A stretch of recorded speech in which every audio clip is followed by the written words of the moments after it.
I finished the ski mask hat, so it was really quite simple. If you just make a hat, any hat, don't put a band on the bottom of it. Just make a hat the size you would make it for a regular head and just keep a regular stitch along the bottom. I used third loop half double crochet and then a half double crochet in between and then the third loop and then another half double crochet and then the third loop half double crochet. So I wanted to give it a little texture.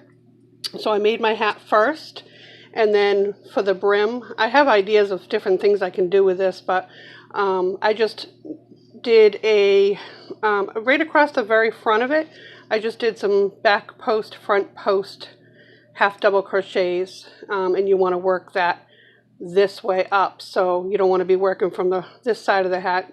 You want it to be able to flip up. When I got done with that, so now I have a regular hat that's fitting my head.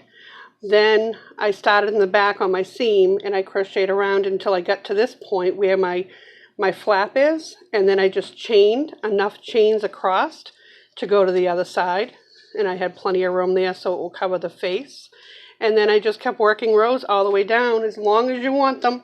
So I opened it up a little bit on the bottom just to give it a little more fullness down at the bottom of it. So I added some increases along there, but it's really an easy, simple project. You can do so much with it, and usually when I try something without a pattern, I'll use just, simple stitches, and then it'll give me ideas of different things that I can do with it.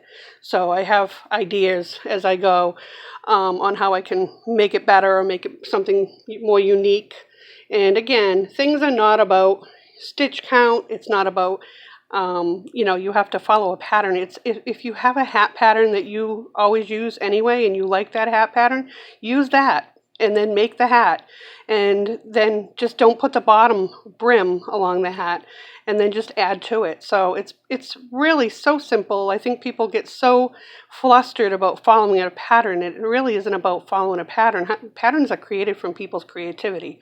So be creative and don't be afraid to try new things. So I hope that was helpful, and I'll work on some new stuff.